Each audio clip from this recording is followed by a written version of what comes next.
We're going to begin tonight with a warning. The story you're about to see contains video that is hard to watch. It involves an Edmond police officer who was literally run down during a high-speed chase last year. The dash cam video from that day has never been broadcast, but the officer wants you to see it.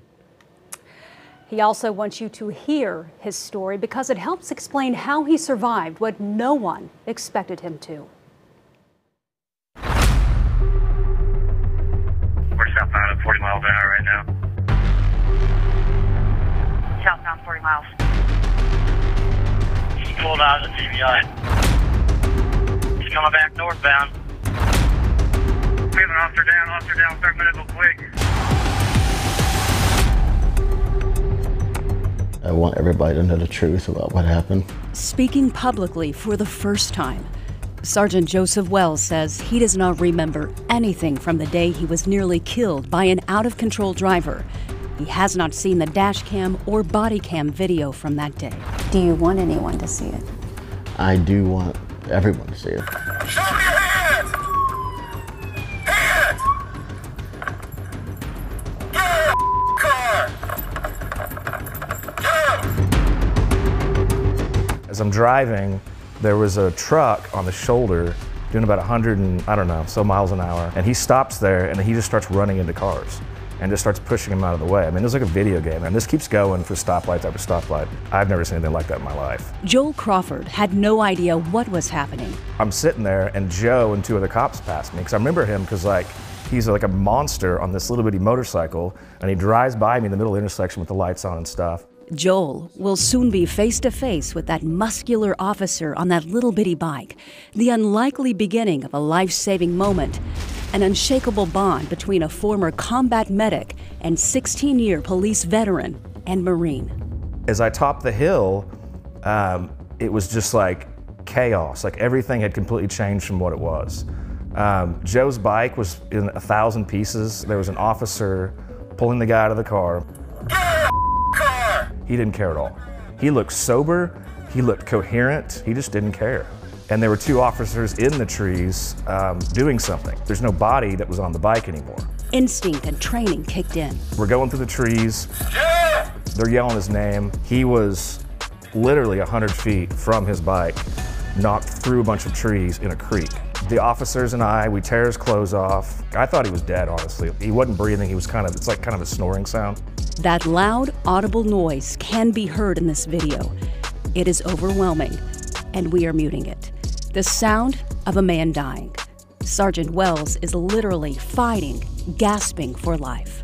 I helped the other officer open his airway up more, and I held it open, and then we're sitting there. I honestly thought he was gonna die. Like, his eyes were just, there was like nothing there. A couple of days after being admitted into the hospital, they intubated him because Joe was having such a hard time breathing. Joe's stats just kept dropping and dropping and dropping. They were talking about comfort care for Joe because they felt like they had done everything they could do. Sheridan is Joe's wife and is also an Edmond police officer.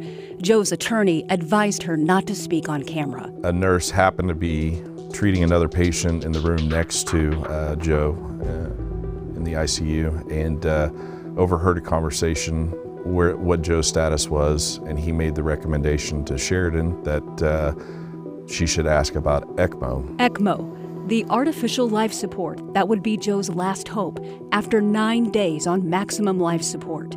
Sheridan did what any wife would do. She was fighting for Joe's life. Ended up throwing a big enough fit and found a doctor that agreed with her, and they agreed to try ECMO. For the next 6 days, Joe's life was sustained by machines. Within days, you just start to see Joe come back to life again. And, you know, that brush with death again is averted because just people fighting for Joe. None of the doctors I see understand why I'm still here. They say medically and all that, there's no medical reason I survived or I'm still here. I've been told, you know, family was told several times I wasn't going to survive. And then I was told, you know, he'll never walk again. He might lose his legs, not going to have his legs. And then, right now I've been told, you know, my nerves will never come back.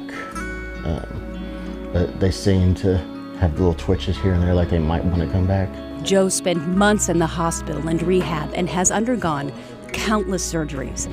He suffered a traumatic brain injury and has no recollection of the accident, which isn't necessarily a bad thing. 5 of his ribs were fractured, puncturing and collapsing his left lung. His teeth were shattered, his left knee and pelvis shattered, his bladder ripped apart. He's got a metal rod in his leg and severe nerve damage. Pieced back together, but here. It can be hard. I mean, I sit here and wonder why I'm still here. And why the man who hit him isn't behind bars. He's out on bond, so he's out at home doing whatever he wants to do, but I stay at home. He can't do 95% of the stuff I did before that I enjoy doing. 25-year-old Garrett Trammell was charged with 5 counts of assault and battery, endangering others while eluding police, leaving the scene of an injury collision, and maiming. In January, a judge denied a motion to reduce his bond and kept it at $950,000. Court transcripts state Trammell has no record of mental illness, and a blood test after the accident revealed the only thing in his system was THC. Aaron Hallmark was in the courtroom. It was heart-wrenching to have to see Joe sit there across the room from that guy, the person who tried to attack Joe and kill him, is walking free on the streets to this day. In February, Trammell posted bond and walked out of the Oklahoma County Detention Center. His attorney declined to comment. I have no ill feelings against him. Whatever happened, and I was doing my job. Joe has made peace with what happened on the day he almost died.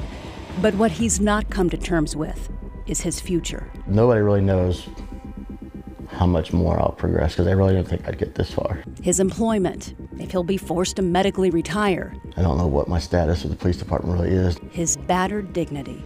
You do go to work to do your job, protecting the city or doing whatever, serving the city, and then you get hurt doing that job, and then what?